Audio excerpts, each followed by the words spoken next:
Hi guys, it's me, it's Andy. We're going to be talking about some model kit action today on the real grade Red Astray from Gundam Seed Destiny. It is the complexity of a master grade figure, but in the small, compact version of a 1:144 scale figure. So it's my first time with the line. We're going to see if I like it. If I don't, I'm going to tell you.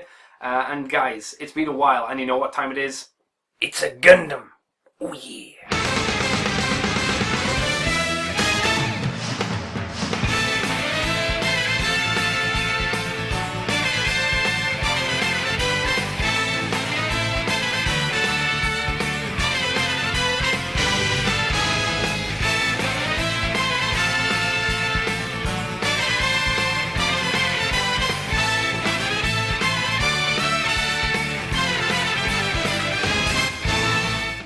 Before we have a full look at the Red Astray here, I think it's time we dig a little deeper and we have a look at the bones of this bad boy, because that's right guys, he has an internal skeleton. This is usually reserved for like your master grade kind of thing, so to see it in a 1:144 scale is what made the real grade very interesting. We're gonna rocket through the articulation here. As you can see in the video, I've sped it up. This is not my normal movement speed, I hope. But you can see there's a lot of good solid articulation just on the bare skeleton alone. Things to point out that are worth noting are the hands, because they're on ball joints with the fingers and they have little bends, which is all very good in practice, but getting them into specific good looking poses, you know, is always a bit of a pain. That's kind of the problem you have with these kind of hands. There are also bits like those in the middle there for the waist, which just seem to be irrelevant. I think it's more for the look of the overall design than anything else. And something else about the waist as well, which I will get onto, is the ab crunch, which you kind of just tilt him forward around his bum, and that's how you get that. And also it splits apart in the middle as well. I think that's kind of a safety drop feature.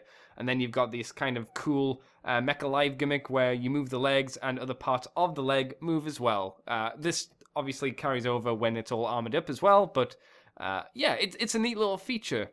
And he's got ankle tilts and all that jazz, so he's the best toy ever. You know, that's still a thing. But I think it's time to get the armor on this guy and see how poppy he is with all of his sexiness on his very sexy skeleton.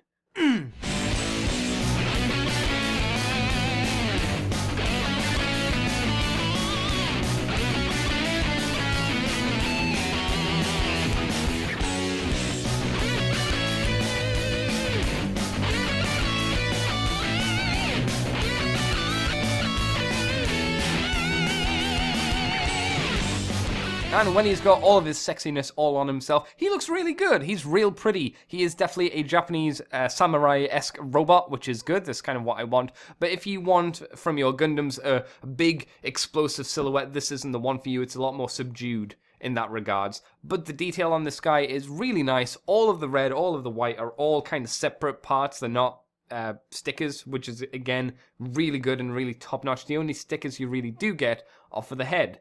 But this overall model is really sharp and really accurate to how he should look, you know, from his anime counterpart. Now that he's got his armor on, we'll re-examine the articulation with his head. It's on a ball joint. Personally, I'd be careful of this V-fin as well, because it is a little bit thin. Has he lost anything in the elbows? Yes, a little bit, but not a lot. And we also find out now why we have that weird wrist joint. It's to kind of make up for that fact, at the very least, which is good. It's good planning, really. We have the beam sabers, which can swivel left and right, and for some reason, I don't know why, the backpack can swing down. Maybe Gundam experts know, but I don't. I'm sorry, I have no idea.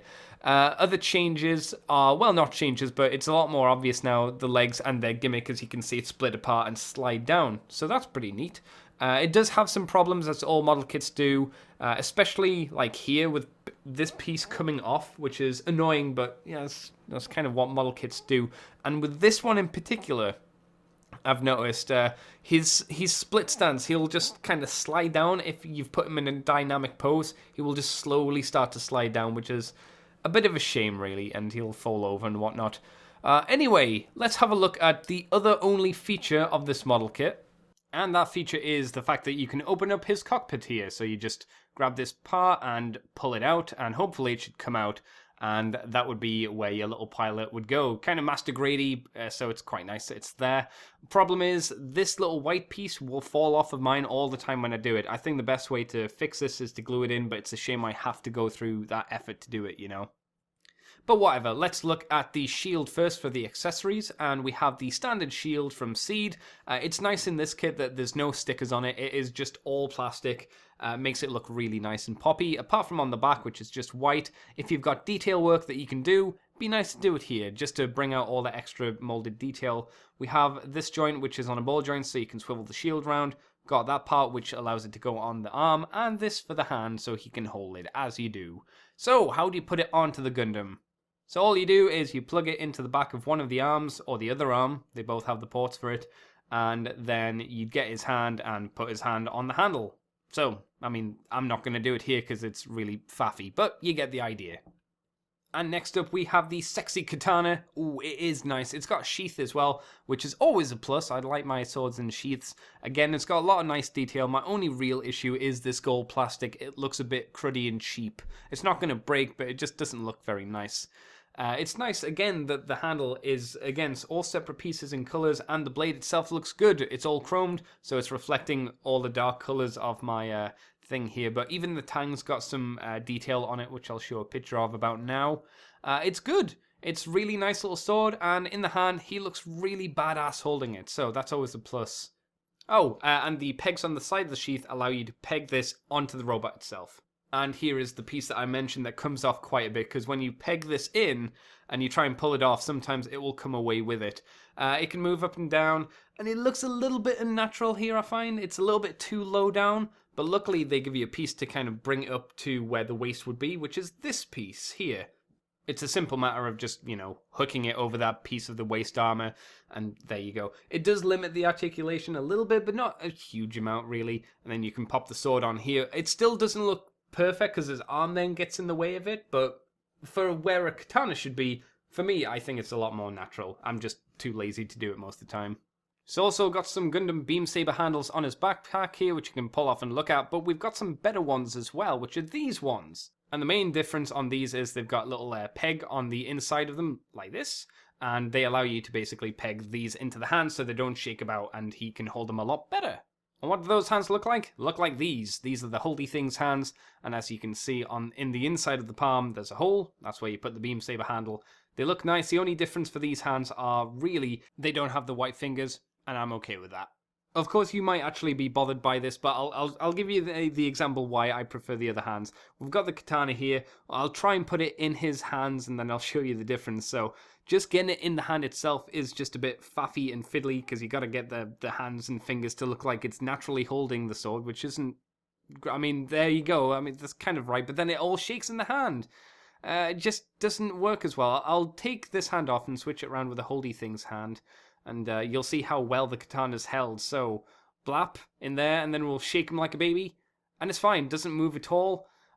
It's so much better. I can see why people would use this hand, or prefer it, but I'd use this really for a hero shot if you're going to take photos, so have it in the foreground and have it held properly by a Holy Things hand, just to make it easier on everybody. But that's just my opinion. He also has one open fist hand, so he's all wavy and whatnot, and then two punchy fist hands, because that's how he goes, punching people.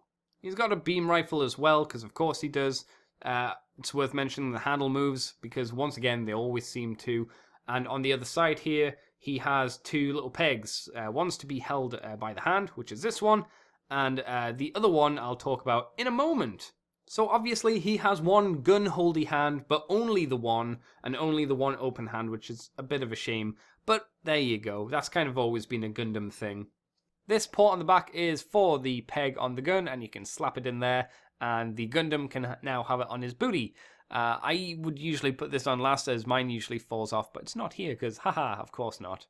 Another little accessory is this. It's basically an adapter, so you slap this on his groin, and then you can attach him basically to a stand, because he has no hole in his booty like a normal high grade, so that's what that's for. Woo! And finally, he comes with this big-ass detail sheet of all this, where you can see the ones I've used. Haven't put the rest on just purely because if I want to paint it, I don't want to paint it when it's got stuff like this on. If you want to see a man with skills do it, check out Type V3. He's got some mad sick Gundam skills. So, should you buy the real grade Red Astray? If you like the look of it, then I would say go for it. It's not a bad starting real grade just to test your feet in the water, unless there's another one you like the look of. I don't know if they're any good, because this is the only one I have. But I love the sword and the sheath. That's really cool. I think his general articulation is pretty good. It's a shame about his legs and him just splitting apart. But hey, I'm fairly happy, and I wouldn't mind trying another real grade at some point in the near future. And at 2,000 yen, they're not super overpriced as well. They're pretty good. And I will catch you next time in the future. If you have any recommendations for real grades, let me know. And I will probably tell you I don't love the look of the design. But if you've got one you particularly think is funky, please let me know. I'm interested. Anyway, I will catch you guys next time in the future for something else with robots. Because robots are cool, boy.